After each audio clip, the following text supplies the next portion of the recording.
Hello, Mr. Casals. I'm not sure if that's the right way to say your last name, but this is the video that I promised you on how sort of this double sword hanger here works. There's just a few elaborate points to it and functions that I kind of wanted to just show you and make sure that you understood it so you're not confused when you get it in the mail here shortly. So, firstly, this right here is the double sword hanger right here. And I had to paint the panels black using an acrylic leather paint because some leathers don't take stain very well, at least not colors of stain like purple or black or yellow, just kind of those brighter colors. But it does take the natural brown colors quite nicely. So that's why this is in black. Unfortunately, it is possible for this paint to scrape off if it is too kind of brutally used. And unfortunately, there's really not much I can do about that simply because of what kind of leather it is. This is just a vegetable tanned leather, but the coloring of it, of the leather itself, did not let me do the stain because it gets really ugly when you do that. But anyway, if you ever need to touch up the paint, you can just use any black paint on it.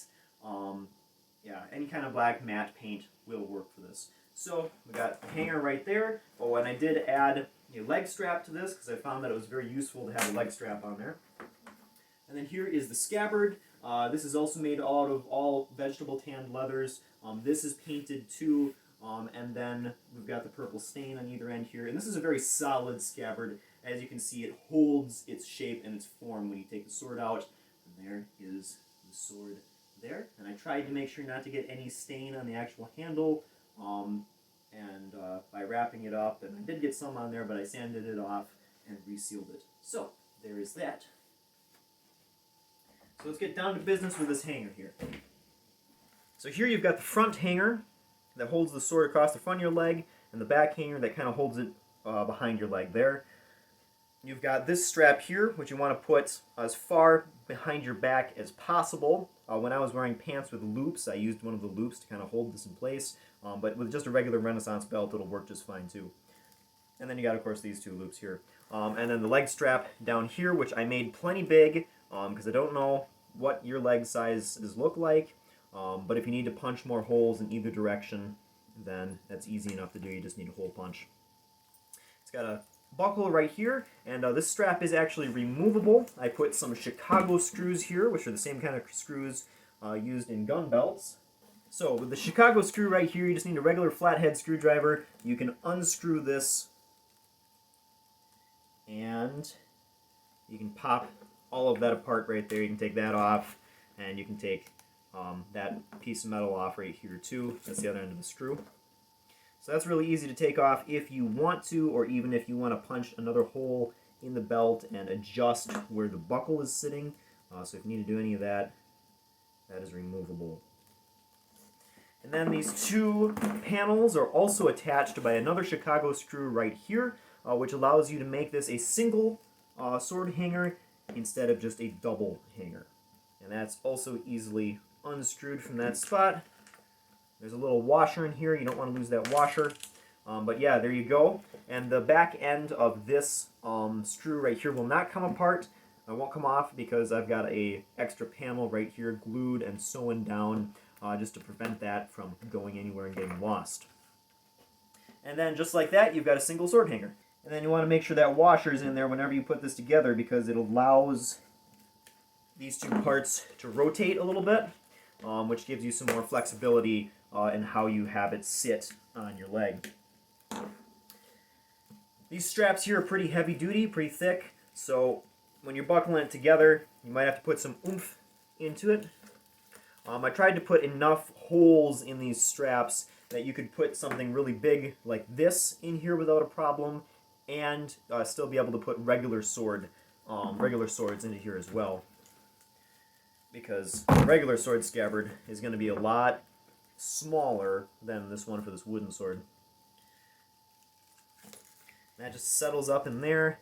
I like to have this bottom strap around the base of the throat here so that there's something for it to slide up against. There's that. And then this one.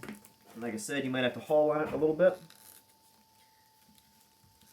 And there you go. That's in there nice and secure.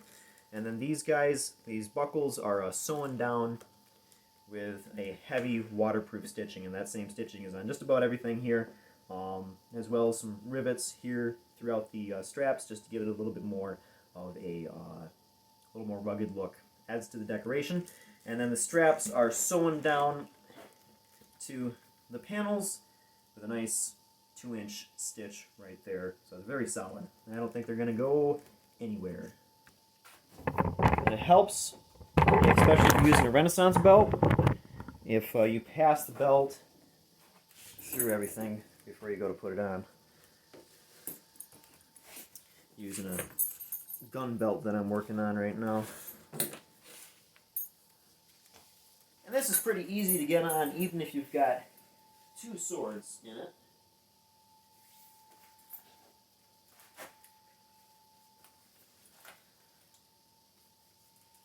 And there we go.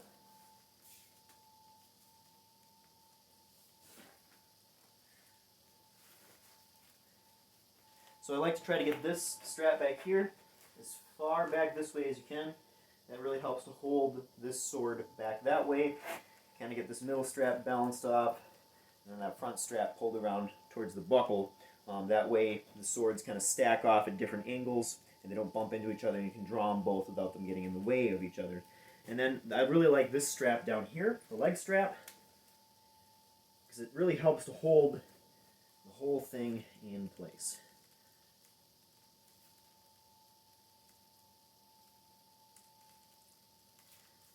There we go. It's a very nice and solid fit, easy to draw from. You know, those buckles don't constrain the sword or pinch the sword inside the scabbard or anything, so it all slides together real nicely.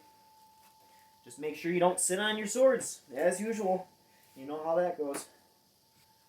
Alright, I hope that helps you out when you get the scabbard and the hanger here and everything, and you're able to use it just fine. If you have any questions or concerns or anything, just let me know, and we'll try to get that fixed for you. Alright, thank you very much. You have a good day.